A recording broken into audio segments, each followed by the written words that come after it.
Hey everybody, Ashley Horan here from MUUSJA, the Minnesota Unitarian Universalist Social Justice Alliance.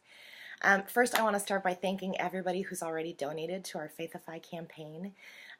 We are getting really close to our goal. We've got about $2,000 left to raise in the next 48 hours-ish, and we're really excited to make that goal.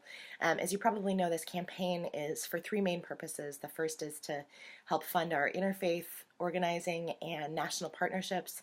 The second is to increase our support for congregations in greater Minnesota beyond the Twin Cities area. And the third is to sustain our new statewide organizer position that's currently filled by the amazing Pastor Danny Givens.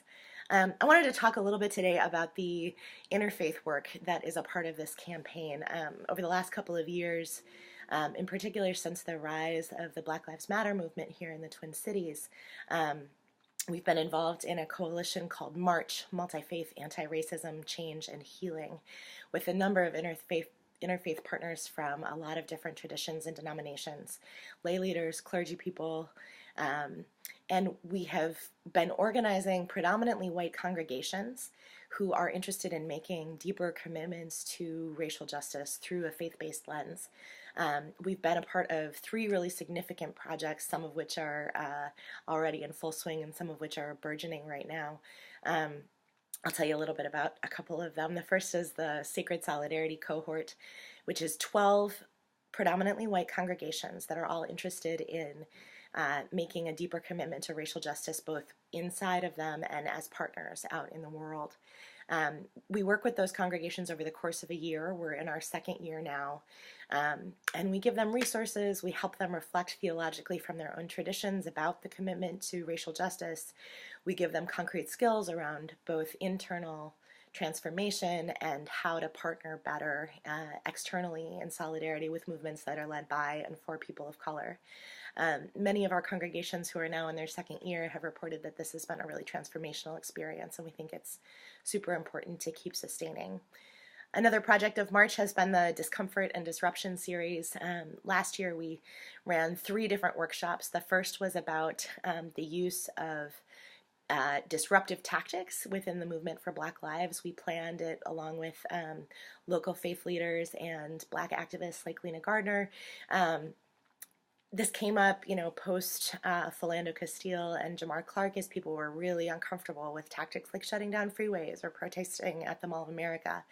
And we were trying to help white folks who were saying that they supported the movement but didn't support the tactics. And so March came together and put together this event that was primarily intended for white people but centered Black voices for understanding these kind of tactics. We had another event that was about the Movement for Black Lives' call to disarm, defund, disband, and demilitarize the police. And then after the election, we held a third event that was about creating systems of safety and intervening on behalf of those who are going to be targeted by the Trump administration. The third project that we've been working on with March is something we're calling Community Well, and it's an asset mapping project that we're doing with predominantly white congregations again. It has a model of reparations, the idea being that these congregations are rich places of resources who really want to be of use, but that our resources are not being tapped fully. And so we're helping congregations assess everything from, do they have space that they could be lending for free to people of color-led movements? Do they have copy machines or commercial kitchens, church vans, 501c3 status that they could let local movements and organizations and organizers use so that those folks aren't having to hustle all the time to just find the basic resources to do their work. And that project is launching very soon. We've been in conversation about it for a while, and now we're really ready to launch. So these are just a few of the things that we're doing in our interfaith work. It's all really exciting, and we're building these deep partnerships that I think are strengthening the fabric of movement here in the Twin Cities. And now that we have Pastor Danny Givens, who served as the clergy liaison for Black Lives Matter Minneapolis, we're bringing those relationships also into our organizing of congregations here, including Unitarian Universalist congregations, but also beyond that. We're working with Jewish congregations and Jewish-led organizations. We're working with Buddhist communities, Christian communities ranging from evangelical to Catholic to Lutheran. And we think this is really deeply important work that Unitarian Universalists have to be a part of to bring our experience and our moral voice into the mix.